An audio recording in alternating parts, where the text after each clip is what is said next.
नमस्कार स्टूडेंट्स एवं parents. Lockdown के बाद अधिकतर पेरेंट्स टीचर्स की समस्या आ रही है कि हमारे स्टूडेंट्स ध्यान से सुनते नहीं हैं, पढ़ाई में एकाग्रता का अभाव नज़र आ रहा है। जो व्यक्ति टॉप पर हैं, जिनको अपन महान गिनते हैं, जैसे राष्ट्रपिता महात्मा गांधी, सरदार वल्लभ भाई पटेल, अटल जी, इंदिरा जी, डॉक्टर एपीजे कलाम हों या वर्तमान प्रधानमंत्री श्री नरेंद्र भाई मोदी, इन सभी व्यक्तियों के अंदर जो सबसे बड़ा गुण उनकी लिसनिंग स्किल। जितनी बढ़िया लिसनिंग स्किल होगी, आपकी प्रेजेंटेशन, कंसंट्रेशन और मेमोरी और माइंड पावर बढ़िया होगी। तो लिसनिंग स्किल डेवलप कराने से पहले हमें कुछ बातें का ध्यान रखना भी जरूरी है। जो स्टूडेंट डर की वजह से, चाहे टीचर का डर हो, चाहे पेरेंट्स का डर हो, उस वजह से, गुस्से से, अनिच्छा से, रुचि के अभाव से, अविश्वास से, शंका के साथ सुनते हैं, उन स्टूडेंट्स की लिसनिंग स्किल एकदम खराब होती है। और जिस वजह से पेरेंट्स द्वारा बढ़िया स्कूल, अच्छे से अच्छे ट्यूशंस होने के बावजूद भी, घंटों तक पढ़ाई करने के बावजूद भी अच्छे मार्क्स नहीं आते हैं। ठीक इसी तरीके से जो प्रोफेशनल्स हैं, चाहे कोई अच्छा इंडस्ट्रियलिस्ट हो, उद्योगपति हो, साहित्यकार हो, पत्रकार हो, इन सभी में लिसनिंग स्किल सबसे बढ़िया। अब लिसनिंग स्किल को डेवलप कैसे किया जाए, मैं यहाँ पर आपको कुछ प्रैक्टिकल तरीके बता रहा हूं। और ये प्रैक्टिकल तरीके स्टूडेंट्स, फ्रेंड्स, पेरेंट्स और कुछ जगह पर टीचर्स मिलकर डेवलप करा सकते हैं। कुछ साइकोलॉजिकल बातें, उस पर अपन गौर करें।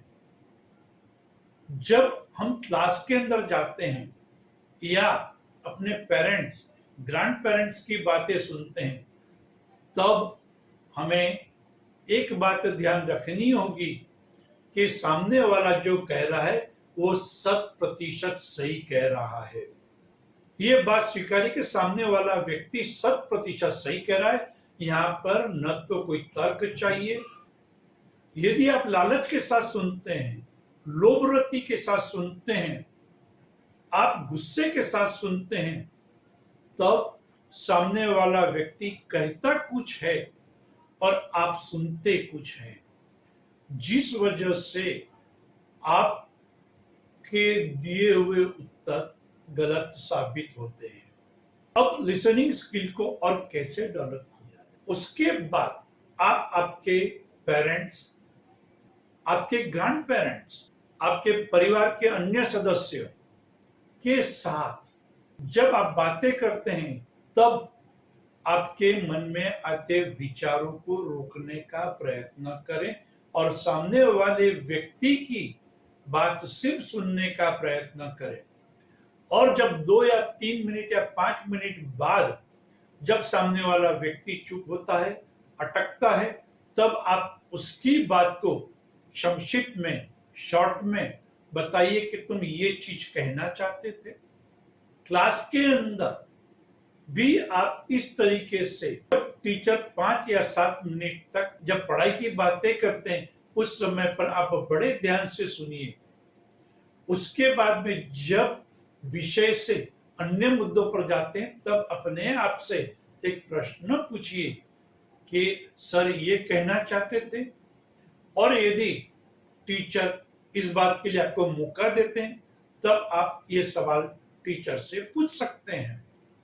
जब हम क्लास के अंदर टीचर्स पढ़ाते हैं, उस समय पर हमारा ध्यान टीचर के चेहरे पर, यानी गले से लगा के यहाँ तक के सिर तक के हिस्से, या उससे 4 इंच के हिस्से तक होना चाहिए, साइड में इतना पोर्शन।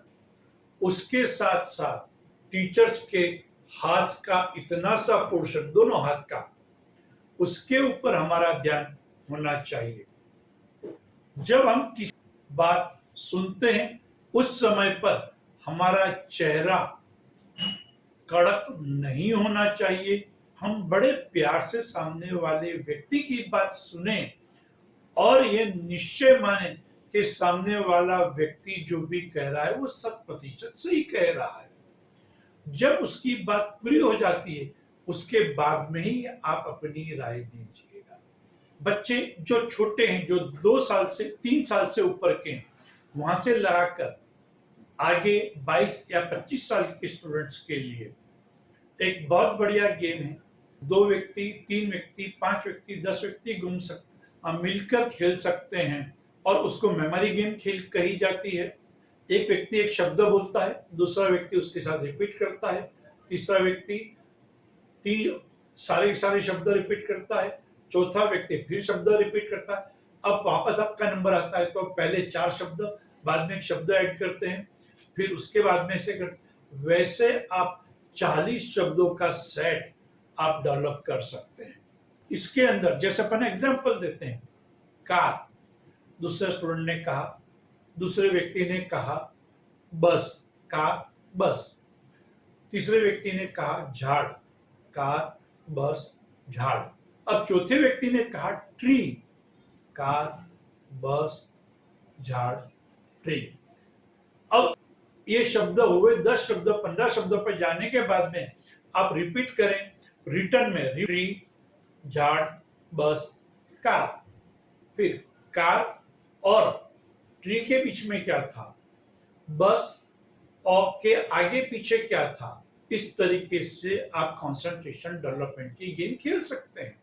इसके अंदर हीरो हीरोइन के नाम, देश के राज्यों के नाम, राज्य के जिले के नाम, आपने जो शब्द पढ़े हैं पेपर के अंदर, बुक्स के अंदर पढ़े हैं, टीचर से जो बताएं उसको भी आप इन्वॉल्व कर लेंगे तो उससे आपकी एकाग्रता बढ़ेगी। पढ़ाई के अंदर एकाग्रता बढ़ानी हो तो जब हमारी क्लास कंप्लीट हो जाती है, क्या कहा उसको 3 फॉर्म में आप प्रस्तुत कर सकते हैं। पहले डिटेल्स, और उसके बाद में वो क्या कहना चाहते थे शॉर्ट में बताइए।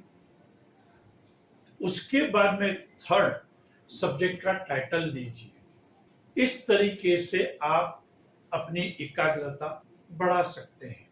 पेरेंट्स को जब लगता है कि स्टूडेंट्स की, मेरे बच्चों की एकाग्रता सुनने में कम है, वो मेरी बातें नहीं सुनते हैं, तब आपको यहाँ पर थोड़ा सा चेंज लाना है। आप उनको 10 काम बताइए कि बेटा मैंने क्या चीज कही है। जैसे किराने वाले के यहाँ से क्या लेके आना है, सब्जी वाले के वहां से क्या लेके आना है, घर के अंदर कौन कौन से बर्तन के साथ आप कह सकते हैं। और ऐसा करने के बाद में आप उनसे पूछिए मैंने क्या कहा। कम्युनिकेशन स्किल के अंदर लिसनिंग स्किल सबसे ज्यादा महत्वपूर्ण है। बंद आंख से आपको कुछ दिखाई नहीं देता है, मगर कान आप बंद नहीं कर सकते हैं। आप सोते हैं, जागते हैं, तब भी आप सुनते हैं। जो आपको पसंद पड़ता है उसको आप ज्यादा सुनते हैं, जिसमें आपको मजा आता है उसको आप ज्यादा सुनते हैं, जिस बात में आपको बोरियत लगती है उसको आप सुनना टालते हैं। इन सब के साथ महत्वपूर्ण मुद्दा क्या है ये आप डिसाइड कर लीजिए। स्कूल के अंदर, कोचिंग क्लास के अंदर टीचर्स ही महत्वपूर्ण है, आप उनकी बात सुनिए। घर के अंदर जब कोई खास मुद्दे पर चर्चा चल रही हो तब पेरेंट्स की, ग्रैंड पेरेंट्स की, बड़ों की बातों को ध्यान से सुनिए। इन मुद्दों पर प्रैक्टिस करने से आपकी एकाग्रता सुनने में बढ़ेगी। और जब 5 मिनट या 7 मिनट होते हैं, आप मन में उस चीज को दोहराइए, रिकॉल कीजिए और उसके बाद महत्वपूर्ण मुद्दों को ध्यान में रखिए, बाकी सब बातों को डिलीट कीजिए। इतना करने के बाद में ऑटोमेटिक एकाग्रता बढ़ेगी। टीचर्स ने क्या कहा वो आप बड़े ध्यान से सुन पाएंगे। मेरी कई स्कूल्स और कोचिंग क्लास के टीचर्सों से बात हुई, उन्होंने कहा कि 10th के बाद के स्टूडेंट्स में एकाग्रता का हमने एकदम अभाव देखा है। तो उसका कारण बचपन से हमारी लिसनिंग स्किल का अभाव है। यहाँ पर कुछ प्रैक्टिकली हमको चेंज करने पड़ सकते हैं, जिसके बारे में मैं आपको इस वीडियो में नहीं बता सकता हूँ। इसके साथ कुछ साइकोलॉजिकल एक्सरसाइज है जो मैं आपको इस वीडियो में नहीं बता सकता हूँ। आपको मेरा ये वीडियो पसंद आया हो तो आप शेयर जरूर कीजिएगा और हमारे बच्चों से पेरेंटिंग से रिलेटेड और माइंड पावर, पर्सनालिटी से रिलेटेड वीडियोस को देखने के लिए हमारी चैनल को अवश्य सब्सक्राइब कीजिएगा और कमेंट बॉक्स में आपकी राय दीजिएगा।